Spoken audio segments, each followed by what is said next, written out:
ब्रह्म सूत्र के द्वितीय अध्याय के चतुर्थ पाद के प्रथम अधिकरण का हम लोग विचार कर रहे हैं। इस अधिकरण के 4 सूत्रों में से द्वितीय सूत्र के व्याख्यान रूप भाष्य की चर्चा हम लोग कर रहे थे। द्वितीय सूत्र है गौण्य संभवात। इस सूत्र की इस अधिकरण के अनुसार अपेक्षित जो व्याख्या थी उसे भाष्यकार भगवान कर चुके हैं। यह सूत्र तृतीय पाद के प्रथम अधिकरण में भी आया है, पूर्व पक्ष के सूत्र के रूप में। यहां सिद्धांति के सूत्र के रूप में है। इसलिए कुछ लोगों ने जैसे वियद अधिकरण में इस गौण्य संभवात सूत्र की व्याख्या हुई, वैसी ही व्याख्या करने का प्रयास किया इस अधिकरण में भी। लेकिन वियद अधिकरण में जैसी व्याख्या गौण्य संभवात सूत्र की हुई, वैसी ही व्याख्या यदि इस प्राण उत्पत्ति अधिकरण में करते हैं तो जो दोष आता है उसे भाष्यकार भगवान वियद अधिकरणे ही गौण्य संभवात इति इत्यादि वाक्य से स्पष्ट कर रहे हैं, बता रहे उस दोष को। वियद अधिकरणे ही गौण्य संभवात इत्यादि भाष्य की अवतरण टीका है, उसे देखिए।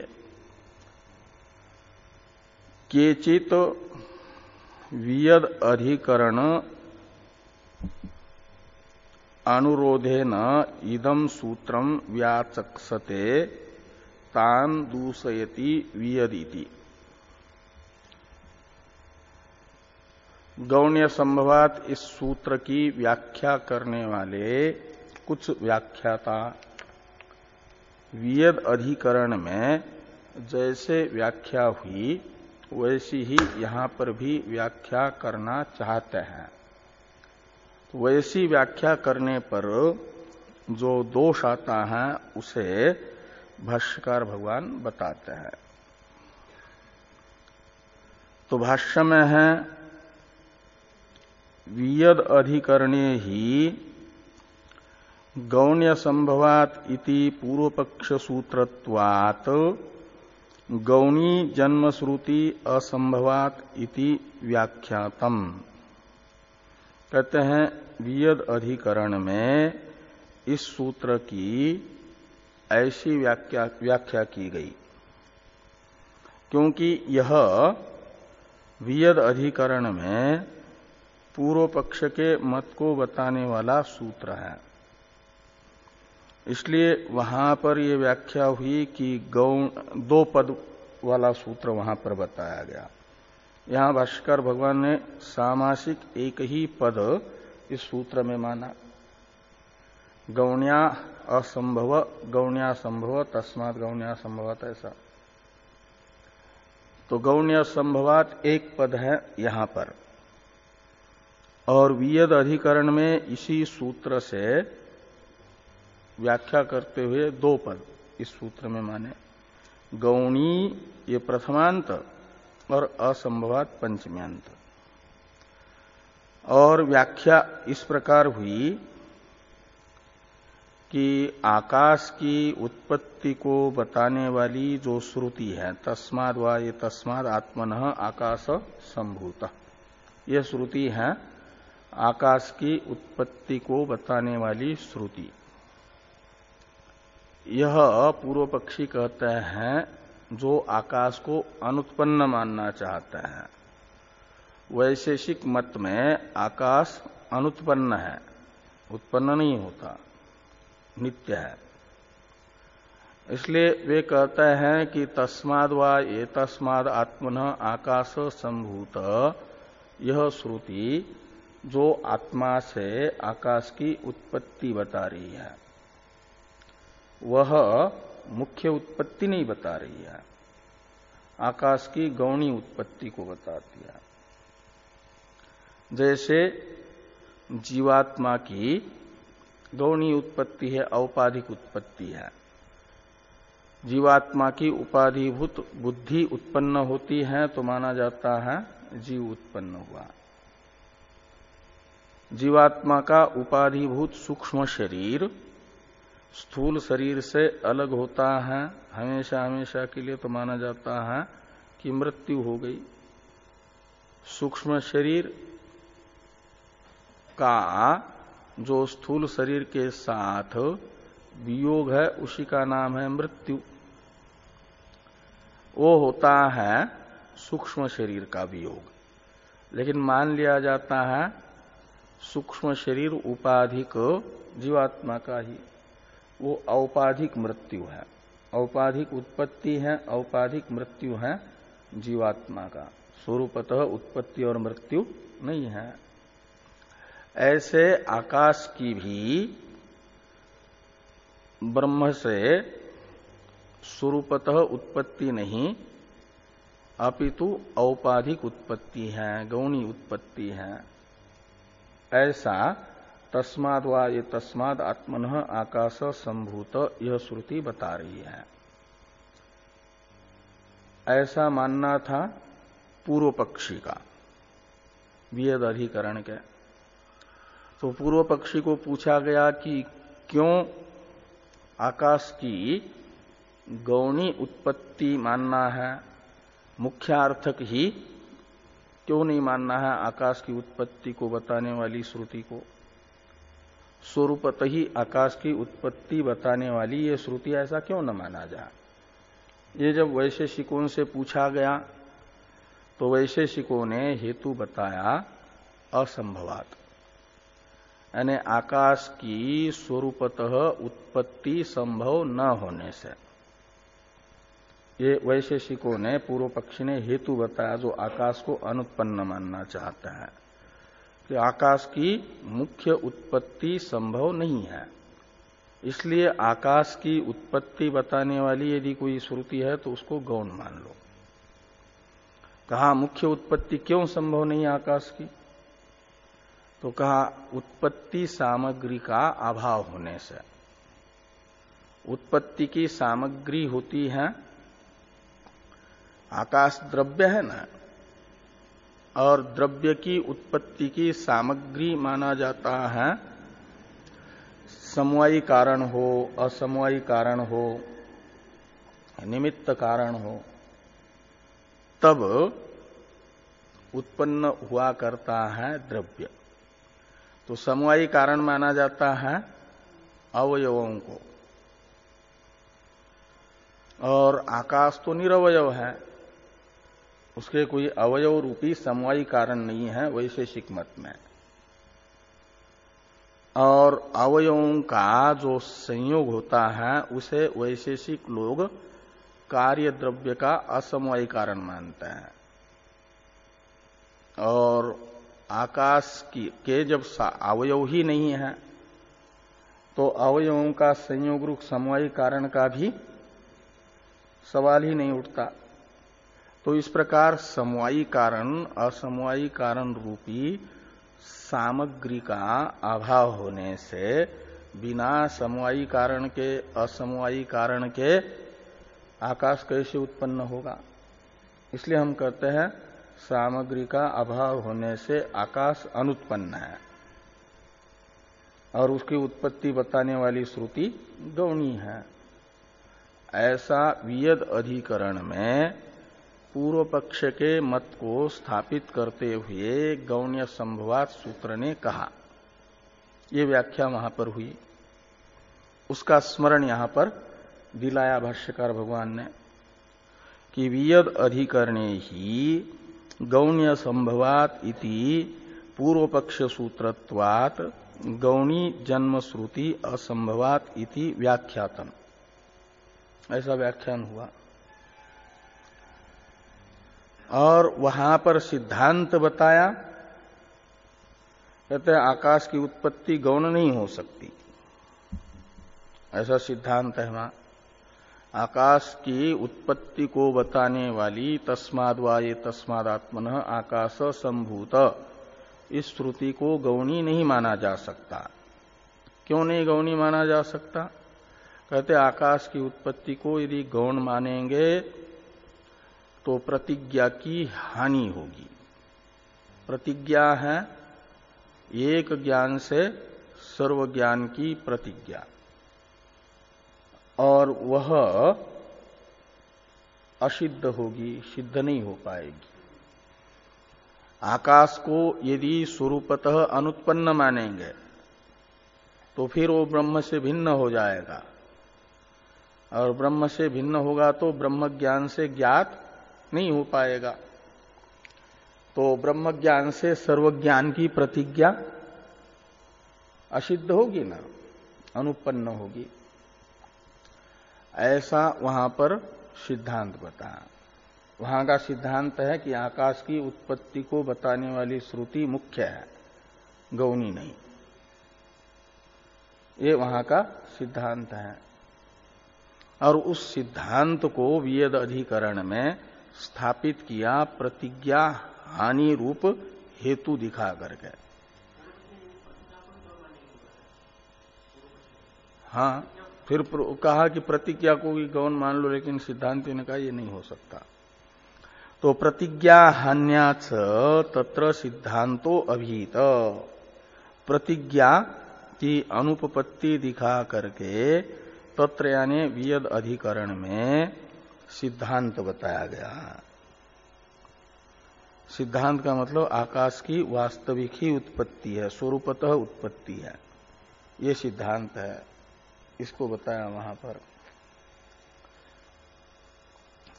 अब और यहां तो ये सूत्र सिद्धांत मत को बताने वाला है, इसलिए वेद अधिकरण के तरह इस सूत्र की व्याख्या नहीं की जा सकती। ये कह रहे हैं कि इह तू सिद्धांत सूत्रत्वात्, इह शब्द का अर्थ है अस्मिन अधिकरण है, और ये अधिकरण है प्राण उत्पत्ति अधिकरण। तो इह का अर्थ हो जाएगा चौथे पाद के प्रथम अधिकरण में, और तत्र का अर्थ था प्रतिज्ञाहान्याच तत्र सिद्धांतो अभीत में, तत्र का अर्थ था वेद अधिकरण, जो तीसरे पाद का पहला अधिकरण है। वो तत्र शब्द का अर्थ है पूर्व वाक्यस्थ। और इह तू, यहां पर यह शब्द का अर्थ है यह अधिकरण जिसकी अभी चर्चा हो रही है, वो है प्राण उत्पत्ति अधिकरण। इसलिए प्राण उत्पत्ति अधिकरण में गौण्य संभवात सूत्र सिद्धांत सूत्र होने से, सिद्धांत को बताने वाला होने से गौण्या जन्म श्रुते असंभवात इति व्याख्यातम, ऐसा व्याख्यान किया। ये कहा कि गौणी जन्म श्रुति नहीं हो सकती, प्राण का जन्म बताने वाली श्रुति को गौण नहीं कह सकते। ये यहां पर कहा, इस प्रकार व्याख्यान हुआ। और यदि वेद अधिकरण के अनुसार ही यहां पर भी जन्म श्रुति को, प्राण के उत्पत्ति को बताने वाली श्रुति को गौणी मानेंगे तो कहते हैं प्रतिज्ञा हानि रूप जो हेतु है उसकी एक प्रकार से उपेक्षा नामक दोष आएगा। ये यहां पर कह रहे हैं कि तद अनुरोधेन इहापि गौणी जन्म श्रुति असंभवात इति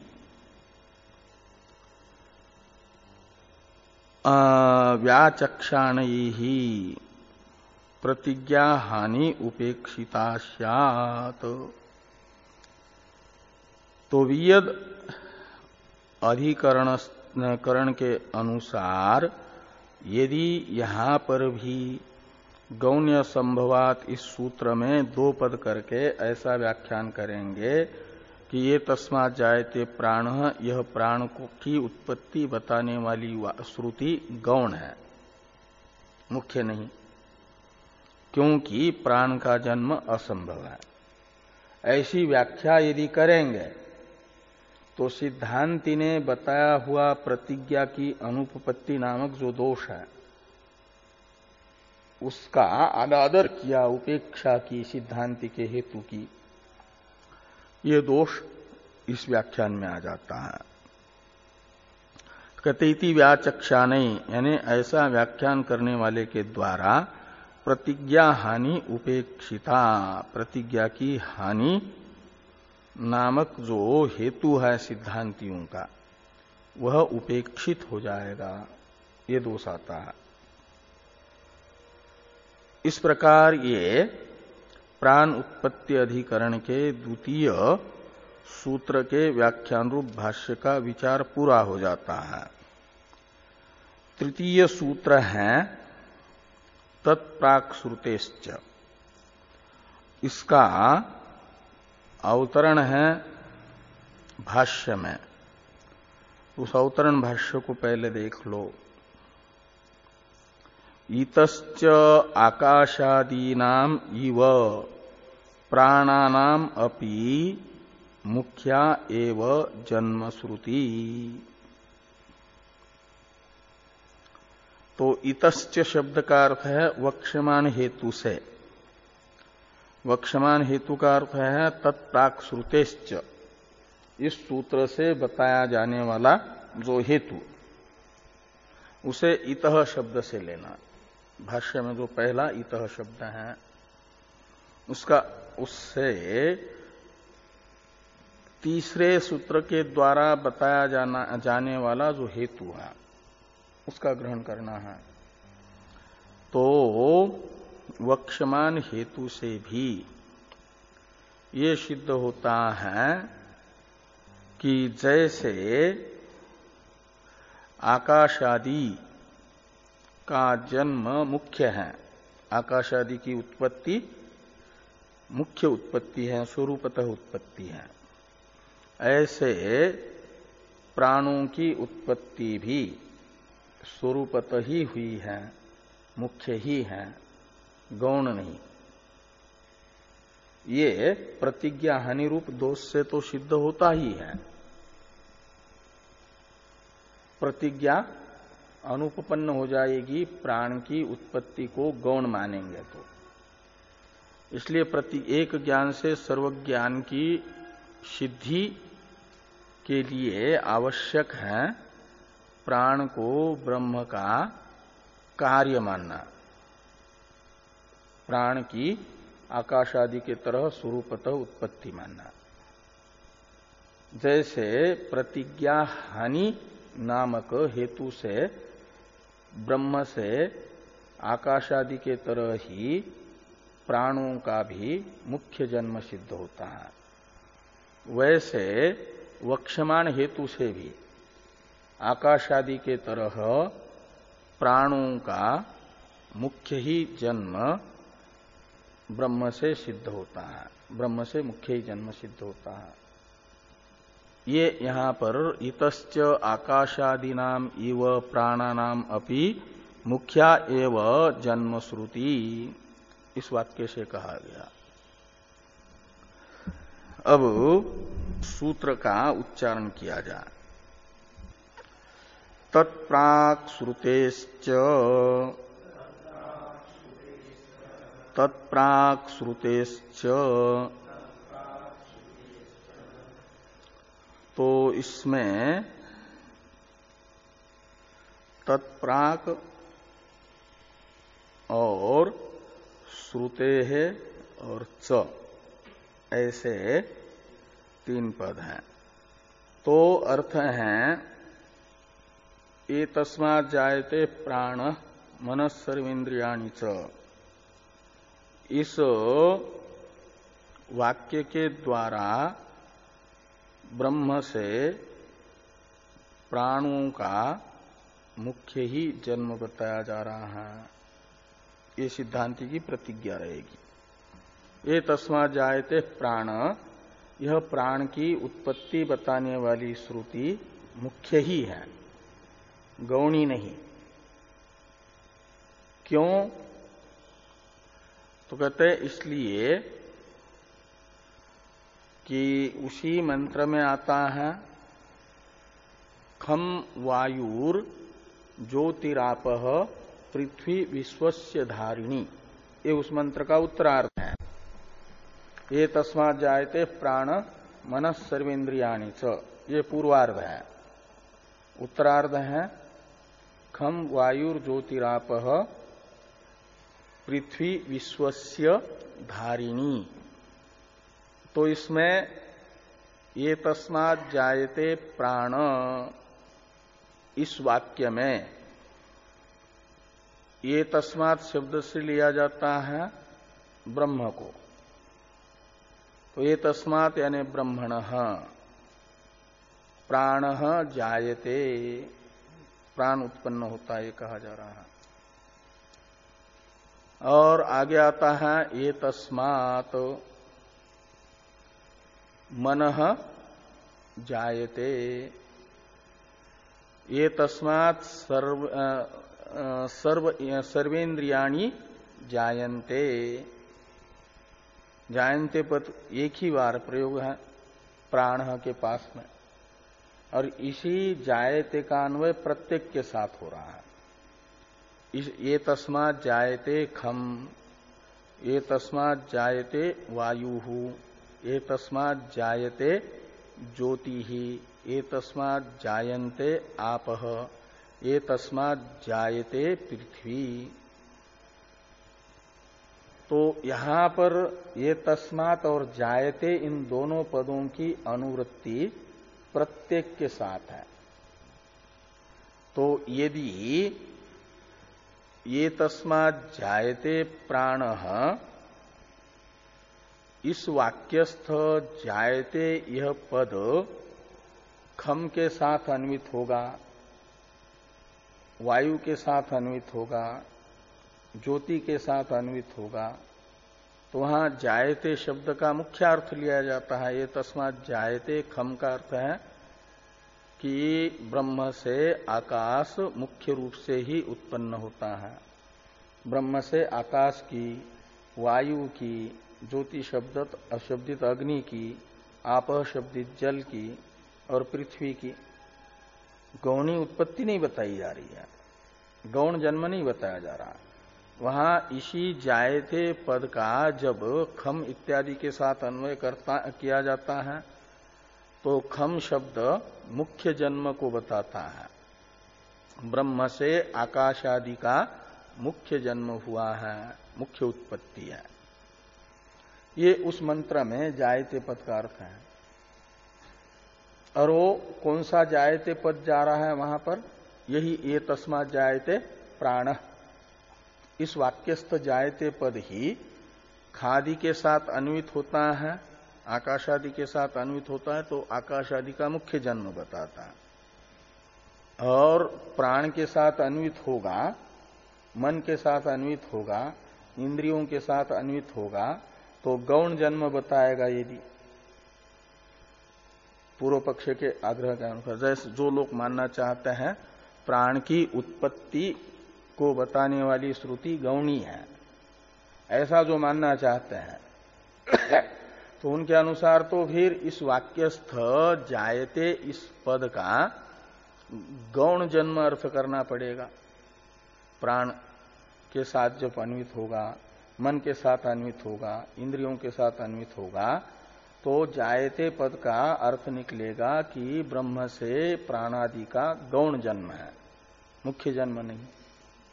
और उसी जायते पद का अन्वय जब खादि के साथ करेंगे तो अर्थ करना पड़ेगा उनको, जो प्राणों को मानना चाहते हैं अनादि, वे आकाश को सादि मानते हैं, वायु को सादि मानते हैं, अग्नि को सादी मानते हैं, जल और पृथ्वी को सादी मानते हैं, तो वहां आकाश आदि की मुख्य उत्पत्ति मानेंगे।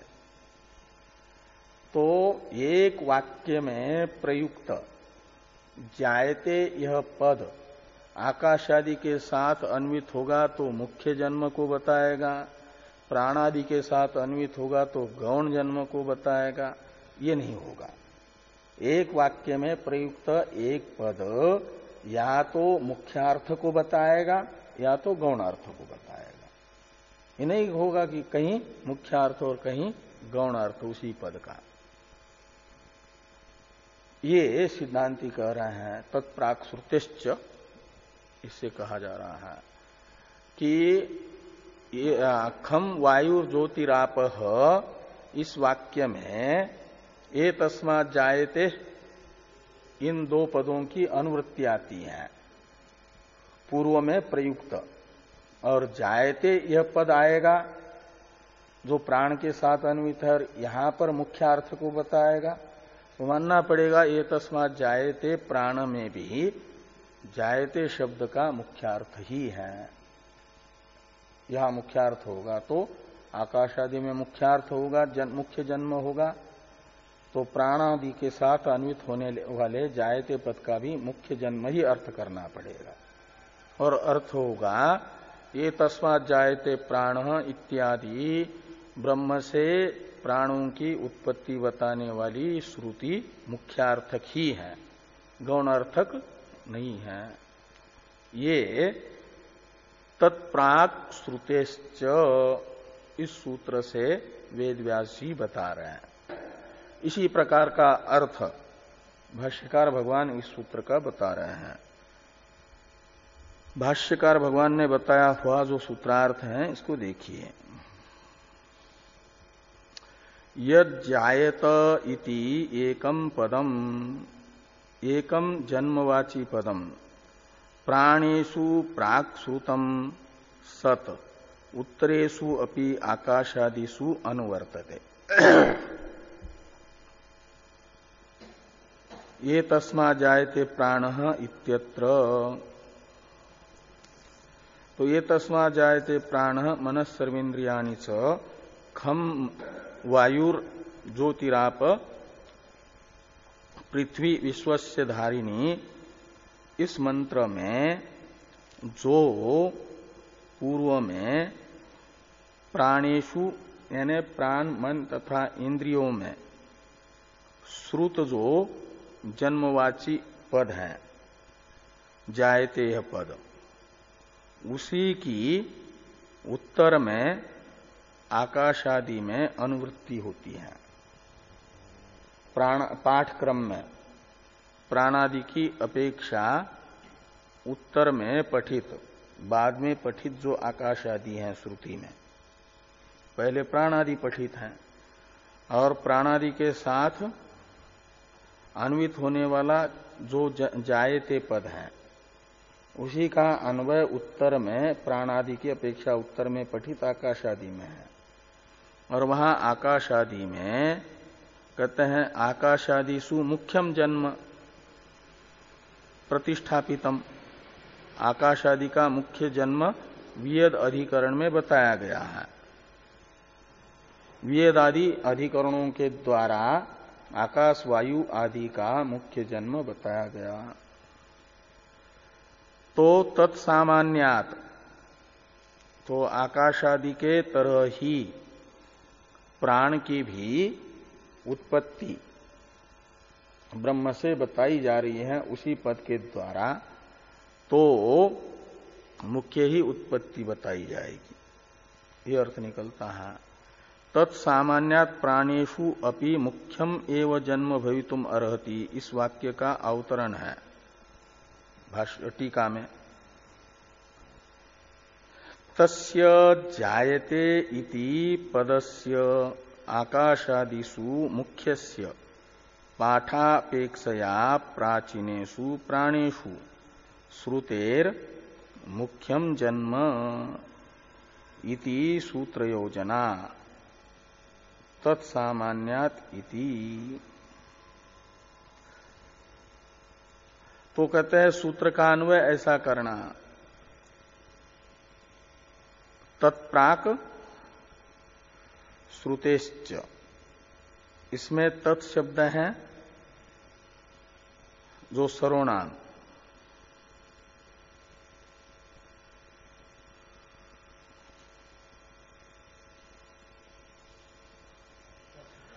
हाँ, तो तत्प्राक में षष्ठी तत्पुरुष समास है और फिर सप्तमी तत्पुरुष समास है श्रुति के साथ, इसलिए तत्प्राक श्रुते एक पद है समझ लो। इसलिए टीका में टीकाकार ने ऐसा अन्वय बताया है, तत्प्राक श्रुते है, ये एक पद है। तत्प्राक श्रुते है इस पद की ही व्याख्या है एक प्रकार से प्राणेषु श्रुते, यहां तक टीका में। तो तस्य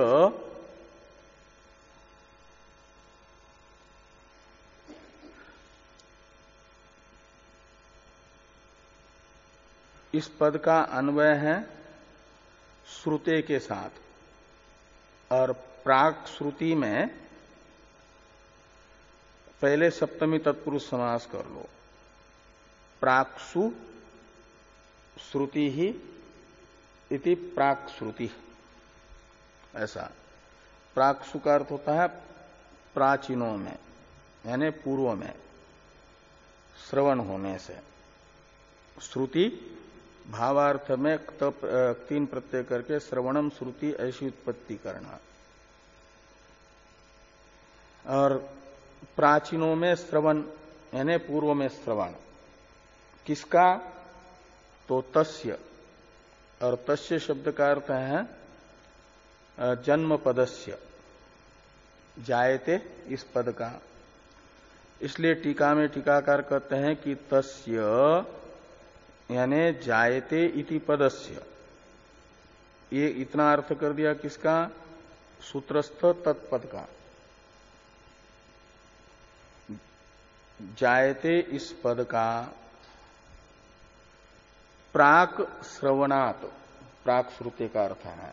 तो प्राक शब्द से किसको लेना है, प्राणादि को। तो ये किसकी अपेक्षा प्राणादि प्राक है यानी पूर्व में है, तो कहते हैं आकाशादि की अपेक्षा प्राणादि पूर्व में है। कहां पर, उस मंत्र में, ये तस्मात् जायते प्राण इत्यादि में। इसलिए कहते हैं आकाशादिषु मुख्यस्य, ये जो आकाशादि का मुख्य जन्म बताने वाला जायते पद है, वह पाठापेक्षया प्राचीनेषु प्राणेषु श्रुते, तो आकाशादि की अपेक्षा वह पूर्व में श्रुत जो प्राण है उनमें भी इसी पद का श्रवण हो रहा है। तो श्रवण होने से मुख्यम जन्म यानी प्राणादि का मुख्य ही जन्म होगा, क्योंकि आकाश आदि का मुख्य जन्म बता रहा है उत्तर में जाकर के। तो पूर्व में भी जिनके साथ उच्चारित है प्राणादि के साथ, उनका मुख्य ही जन्म जायते पद बताएगा। इस प्रकार की सूत्र योजना ने सूत्र का अन्वय करना। इसी अभिप्राय से ये कहते हैं कि भाष्य में भाष्यकार भगवान तत्सामान्यात् प्राणेषु अपि मुख्यम एव जन्म भवितुम अर्हति। तो प्राणेषु का मतलब प्राण, मन और इंद्रिय, इनमें भी अन्वित होने वाला जायते पद मुख्य ही जन्म बताएगा इनका।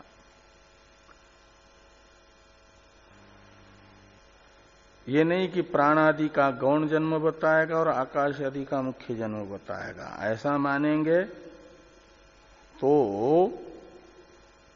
ये अनुचित होगा। इसको कह रहे हैं आगे, कि नहीं एकस्मिन् प्रकरणे एकस्मिंश्च वाक्ये एकः शब्द सकृद उच्चारितो बहुभिः संबध्यमानः क्वचित मुख्य क्वचित गौण इति अध्यवसातुं शक्यम वैरूप्य प्रसंगात। ये दोष आता है। कहते हैं एक प्रकरण में एक वाक्य में एक बार उच्चारित जो पद है जिसका अनेकों के साथ अन्वय हो रहा है, ऐसे पद का कहीं पर मुख्यार्थ और कहीं पर गौण अर्थ नहीं लिया जा सकता। ऐसा मानेंगे तो वैरूप्य प्रसंग आएगा। तो वैरूप्य प्रसंग न आ जाए इसलिए मानना पड़ेगा एक प्रकरण में एक वाक्य में एक बार उच्चारित अनेकों के साथ अन्वित होने वाले पद का सर्वत्र एक ही अर्थ रहेगा। जितनों के साथ अन्वय होना है उन सब के साथ एक ही अर्थ बताएगा। यदि मुख्यार्थ बताना है तो फिर मुख्यार्थ को ही बताएगा सर्वत्र। गौण अर्थ को बताना है तो सर्वत्र गौण अर्थ को ही बताएगा। ये नहीं कि कहीं मुख्यार्थ बताएगा कहीं गौण अर्थ बताएगा। तो आकाश आदि के साथ अन्वित होने वाले जायते पद का मुख्यार्थ है, ये पहले बता चुके हैं, आकाश आदि का मुख्य जन्म। तो फिर आकाश आदि के मुख्य जन्म को यदि जायते पद बताएगा तो प्राणादि के भी मुख्य ही जन्म को बताएगा, गौण जन्म को नहीं बता सकता।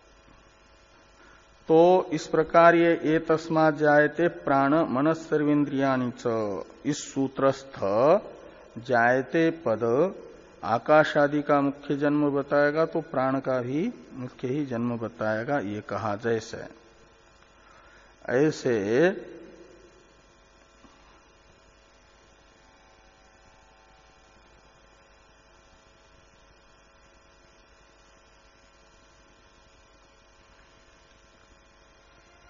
तो इस वाक्य का एक थोड़ा टीका में अर्थ करते टीकाकार एक वाक्य है, इसको देखिए। तेन आकाशादि जन्म तत्सामान्यात का अर्थ कर रहे हैं। तत्सामान्यात में तृतीया तत्पुरुष समास है। तेन सामान्यम तत्सामान्यम ऐसा। और तेन इस सर्वनाम से लेना है आकाशादि जन्म को, इसलिए तेन यानी आकाशादि जन्मना सामान्यम इति तत्सामान्यम। तो आकाशादि के जन्म के साथ सादृश्य, तुल्यता, समानता किसकी? प्राणों के जन्म की। वो क्या सादृश्यता है, समानता है? तो वो समानता बताई एक शब्दोक्तत्वम, जायते इस एक पद के द्वारा उक्तत्व।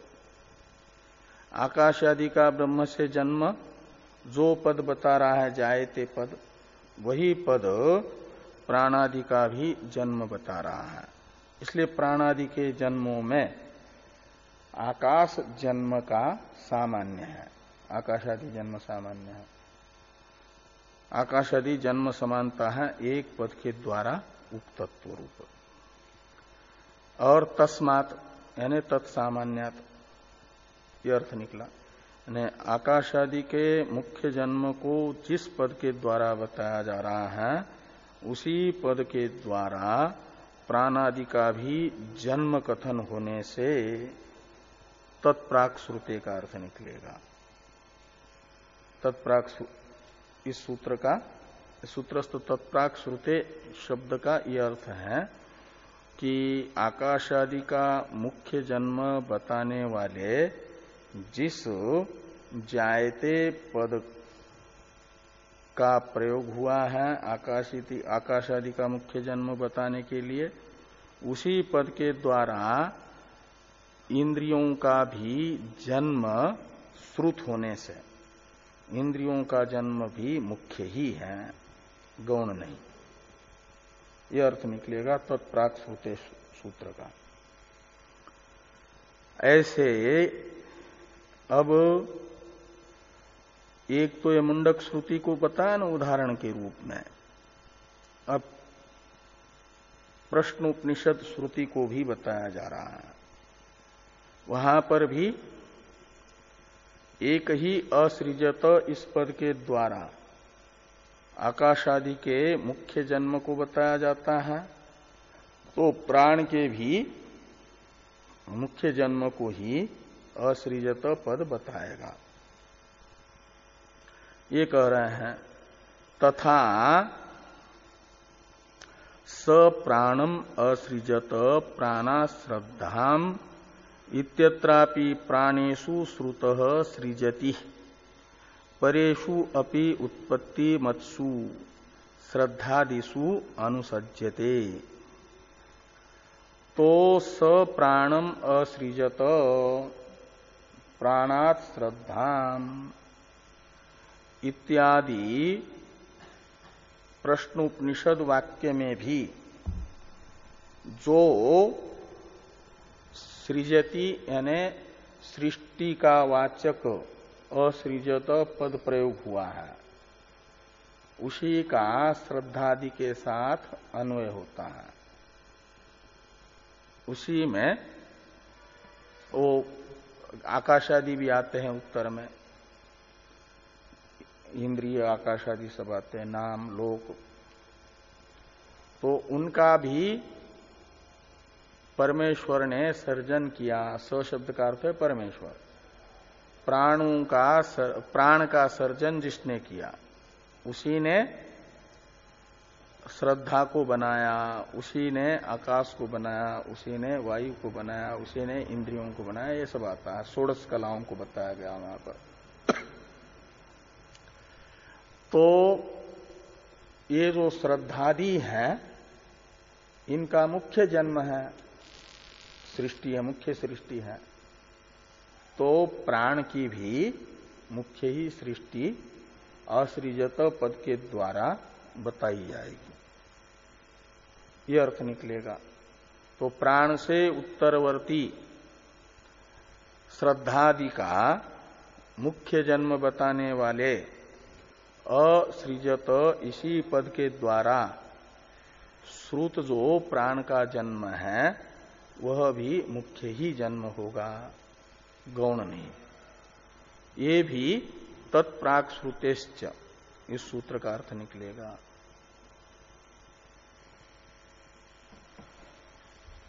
भाष्य में जो आगे वाक्य हैं, यत्रापि पश्चात श्रुतः उत्पत्ति वचनः शब्द इत्यादि, इसका अवतरण है भाष्य में। एकस्मिन् वाक्ये एकस्य शब्दस्य क्वचित मुख्यत्वं क्वचित गौणत्वम् इति वैरूप्यं न युक्तम् इति न्यायम् अन्यत्रापि उपदिशति यत्रापि पश्चात श्रुत इति। तो कहते हैं एक वाक्य में सुना गया जो शब्द है उसे कहीं पर मुख्यार्थक और कहीं गौणार्थक मानेंगे तो वैरूप्य नामक दोष आता है। और इस प्रकार का वैरूप्य दोष उचित नहीं है। ये जो न्याय है इसी न्याय को बताया जा रहा है अन्यत्र भी,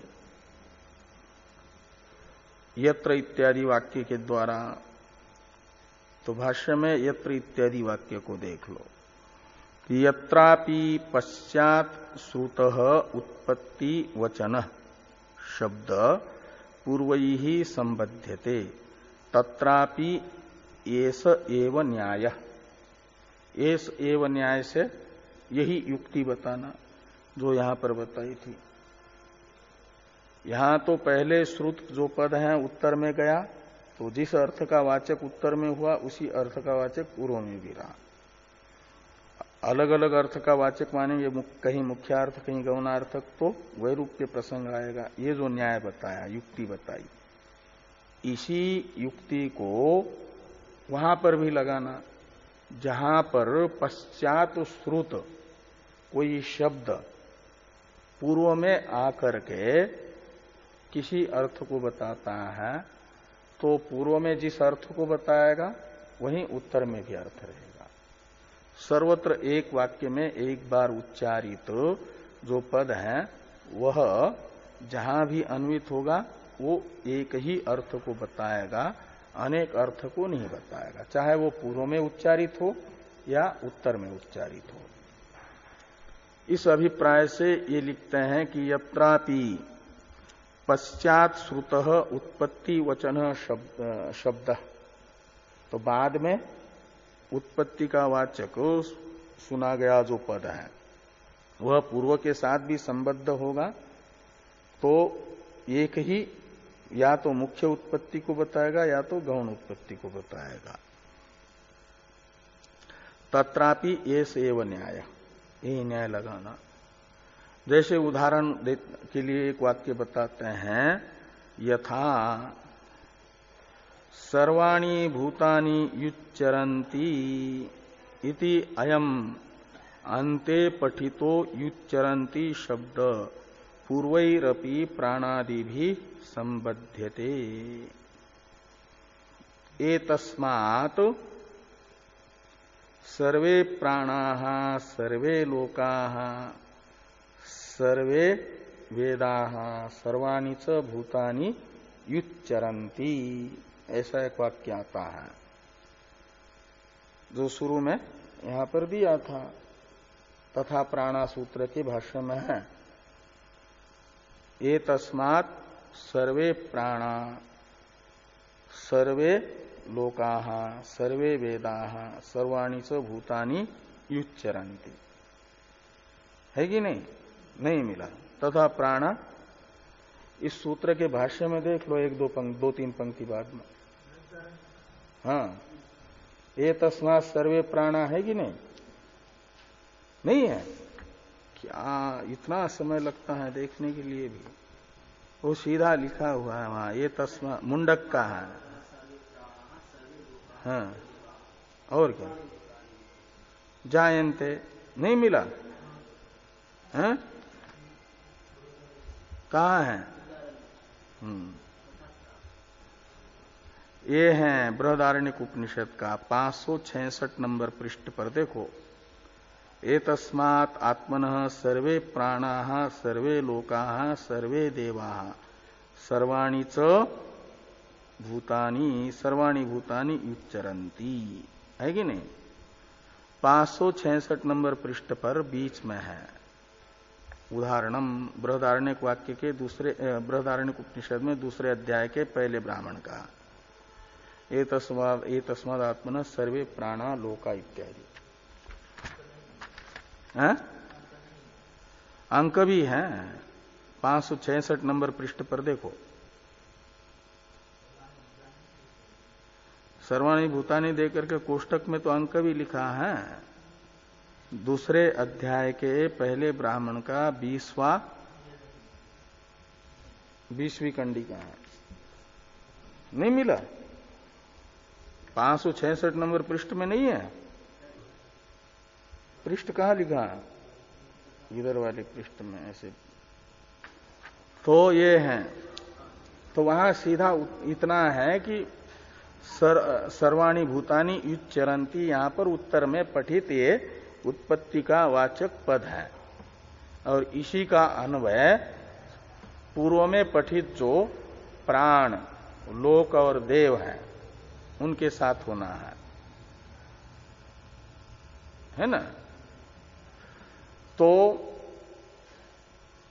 सर्वाणि भूतानि युच्चरन्ति में उत्तर में पठित जो उत्पत्ति का वाचक युच्चरन्ति पद है, यह भूतों की मुख्य उत्पत्ति बताता है। तो पूर्ववर्ती प्राणों के साथ अन्वित होगा तो उनकी भी मुख्य उत्पत्ति को ही बताएगा। ये नहीं कि उत्तर में भूतों की मुख्य उत्पत्ति और प्राणों की पूर्व में जाकर के गौण उत्पत्ति बताएगा, ऐसा नहीं होगा। ऐसा होगा तो वैरूप्य प्रसंग आएगा, ये उचित नहीं है। ये यहां पर कहा गया कि यथा सर्वाणि भूतानि उच्चरन्ति, इस बृहदारण्यक वाक्य में अयम अंते पठितो युच्चरंती शब्द, उत्पत्ति का वाचक युच्चरंती शब्द जो है पूर्वैरपि प्राणादि भी ही संबध्यते, तो प्राणादि के साथ अन्वित होता है तो सर्वत्र मुख्य उत्पत्ति को ही बताएगा, तो प्राणों की भी मुख्य उत्पत्ति सिद्ध होगी। इसलिए प्राण उत्पत्ति बोधक ये तस्मात् जायते प्राण इस श्रुति को गौणी नहीं माना जा सकता, वो मुख्य श्रुति है। अब इस अधिकरण का अंतिम सूत्र है तत्पूर्वकत्वात् वाचः, इसकी चर्चा हम लोग कल करेंगे।